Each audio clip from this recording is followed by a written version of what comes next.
그리고 이 판사들이 사실은 지금 윤석열 정권 아무리 검사들이 그렇게 하고 싶어도 네. 판사들이 검사들의 그런 왜 협조를 안 하면은 사실은 불가능하다고 보는데 저는 네네. 왜 이 그 소위 말해서 이 별건 수사 그다음에 압수수색 영장 무분별한 압수수색 네. 뭐 이런 것들을 갖다가 왜 판사들이 그거를 이렇게 용인을 하고 허락을 해주는지 그 부분에 대해서 어떤 우리 저 시청자들이나 우리 국민들 중에서는 분노하는 부분들이 오히려 판사가 더 문제다 막 이렇게 얘기하는 분들이 많아요. 그런 네. 부분은 조금 얘기하기가 좀 곤란하신가? 아닙니다. 그 상당 부분 저도 이제 검찰 개혁의 완수 이 과제뿐만 아니라 사법 개혁도 네. 같이 이루어진다라고 생각을 합니다. 네, 언론 네. 개혁도 같이 동의하는 그 테마이고요. 이런 네. 부분들이 돼야지 국민들이 더 자유롭게 예. 경제 생활도 하고 마땅히 이제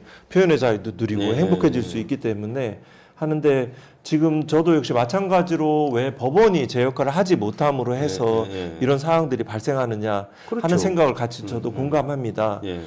그 원인들을 얘기하면은 같은 법조라는 의식들이 좀 같은 식구. 같은 식구라는 네. 개념도 좀 있고요. 왜냐하면 같은 사법연수 네, 시절에서 같이 같이 연수를 다니고요. 받고. 네. 또 그런 시절을 했고 연수원이 2년 있나요? 예, 연수원 2년 2년 동안 같이 동고동락했던. 네네 같이 하고 또 같이 또 뭐 일정 정도 이제 공생 관계가 형성될 수도 있죠. 나중에 이제 변호사하고 이제 변호사. 주로 이제 큰 이른바 큰 사건들은 이제 재벌의 이제 이 큰 사건이라든가 네. 부패 사건들에 네. 대해서는 주로 이제 대형 로펌들이 많이 네. 하긴 하는데 이제 이른바 이제 그 엘리트 판사들은 이제 대형 로펌에 일정 정도 있잖아요. 예. 그러면 그런 그 검찰과의 어떤 약간 상호 공생 협조의 관계들이 형성되는 측면도 있고요. 실제는 실제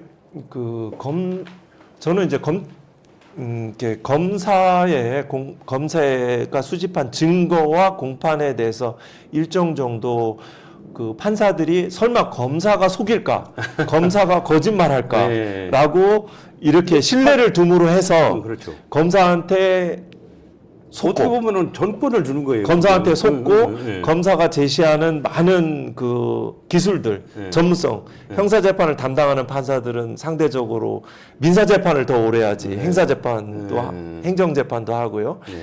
그렇기 때문에 실제 전문성이 좀 부족해서 그 검사의 논리, 검사의 증거에 속을 수도 있고 또 무엇보다도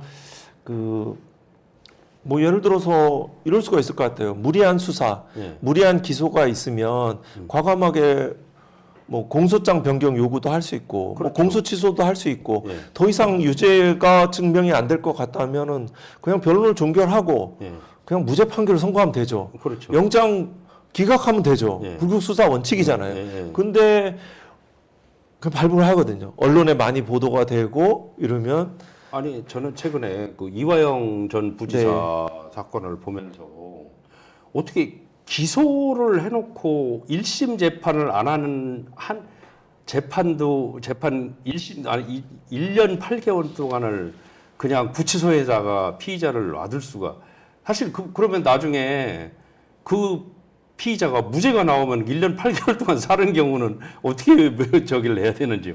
예? 그런 것들이 그건 판사의 협조 없으면 안 되는 거거든요, 사실은. 네, 협조는 조금 과한 편 같고요.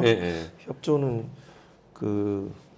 협조라는 표현보다는 이제 제 역할들을 하지 않는 거죠. 전 무엇보다도 법원이 법과 원칙, 형사소송법의 원칙에 따라서 진행하면 되거든요. 그래서 법과 원칙을 강조해야 될 기관은 역시 법원이지. 법원이죠.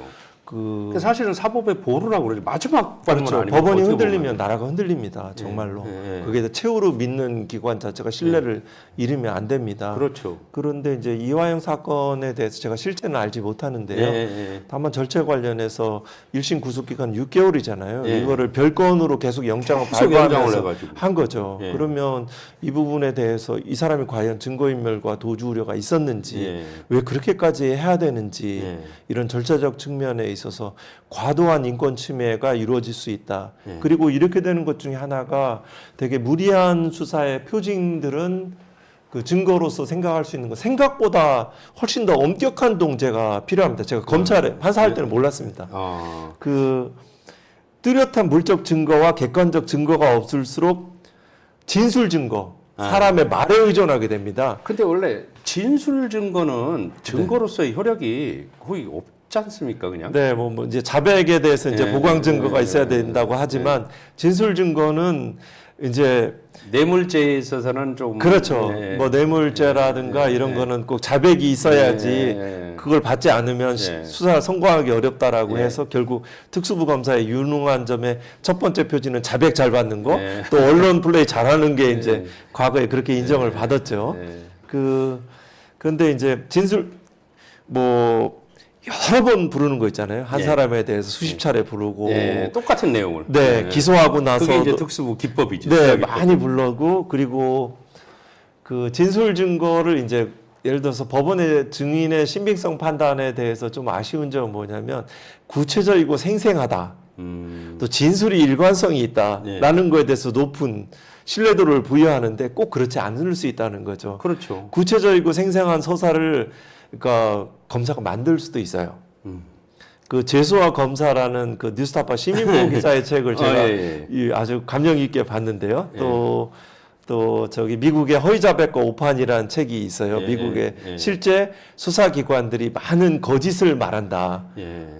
상당히 전략적이고 편파적으로 수사해서 성과를 내기 위해서 상당히 잘못된 허위자백을 이끌어낸다라는 것들이 실증적으로 밝혀진 것들인데요.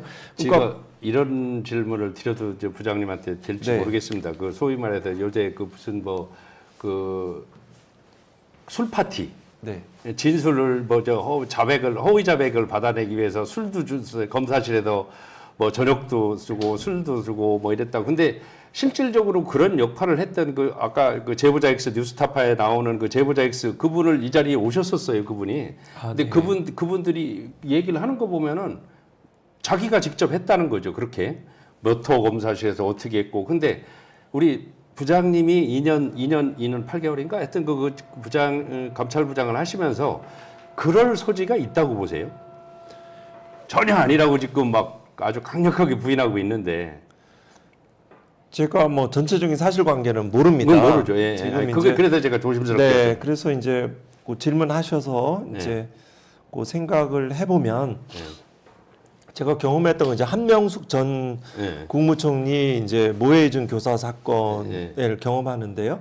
그 재소자를 수용자를 그 반복 소환해서 불러서 검사실로 불러서 서울중앙지검 특수 이제 부 검사실로 불러서 거기에서 사적인 전화도 하게 하고 또 뭐 제보자 X가 그건 본인이 경험했던 거라고. 전화도 하게 하고 또 이제 맛있는 뭐 음식들 그러니까 수용 생활에서 먹을 수 없는 음식들 뭐 정말 초밥이든 되게 먹고 싶어 하잖아요. 제보자 X는 거기서 컴퓨터를 가지고 주식 투자했대요.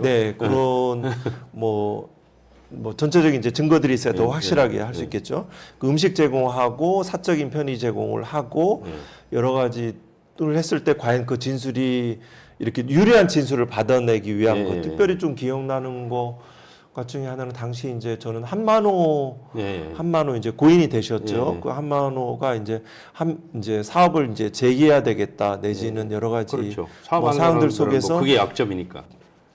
한명숙 전 총리에 대해서 불리한 진술을 하고 초밥을 먹었는데 그 한명숙 전 총리의 살점을 발라 먹는 듯한 그런 것 때문에 이제 한여름에도 그 오한에 몸이 떨렸다라는 그 비망록이 기억나요? 그러한 것들은 이제 특수사의 기법입니다. 그거를 이제 통제하려고 과도한 소환을 뭐 누구의 뭐 승인을 받고자 하는 규정들을 개정하고자 하는 논의가 있었는데 제대로 이루어졌는지는 제가 뭐 퇴직 후의 일이어서 알 수는 없습니다만 충분히 그런 수사 기법들이 그 이어졌다면 가능성이 아쉬운 거는 그러면 관련되는 출정 기록과 것들을 전체를 공개하면 됩니다. 그렇죠. 전체를 부분적으로 이제 게시를 하면 그거를 이제 해소가 안 되는 거죠.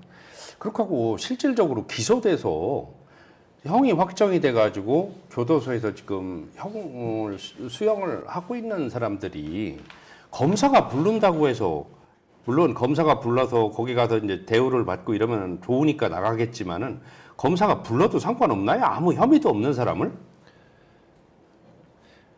그럼 안 되죠. 아무런 혐의 없이 그 예전에 그 대검에 예. 어느 검사가 그 재소자를 정말 사적인 편의 예. 자기 이제 무슨 동창회 있는 그 친구하고 무슨 사적인 뭐 이런 것 때문에 정말 아무런 수사와 관계없이 재소자를 불러서 이제 뭐 많은 대화도 하고 많은 음식을 네, 제공한 밥도 사건으로 처벌받은 적이 있어요. 예. 직권남용 권리행사만. 예. 그러니까 재소자를 의무업무를 시키는 거죠. 그 장소를 오게 하는 거 범죄입니다. 예. 그래서 이제 그 관련되는 것들이 이제 필요한 수사상 필요들이 있어야 되겠죠. 예. 그렇지만 이제 그 관련해서는 왜 검사실로 부르냐? 사실은- 실제 교도소 구치소로 출정해라. 기소가 되고 난 다음에는 부를 수 있는 재소자를 부를 수 있는 사람은 사실은 판사지 검사는 불러서는 안 되거든요. 맞습니다. 네? 그 부분에서 네. 이제 별건이라는 것으로 이 현재 이제 공소 제기 이후에 피의자에 대한 신문은 증거 능력이 없습니다. 네. 그것도 없고 참고인 조사도 이제 원칙적으로 증거 능력이 부정되는데 이 부분에 있어서 대법원이 판례로 더 선명하게 또 하급심도 선언을 해줘야 되죠. 판결로 나와야 되죠. 그게 사법적인 통제입니다. 네. 그래서는 안 된다. 이건 위법 수집 증거 이다. 예. 그리고 증거 능력이 없다. 신빙성 등 그 증명력까지 나아갈 것이 없다라는 그런 법과 원칙에 예. 뚜렷한 사법 통제들이 필요합니다.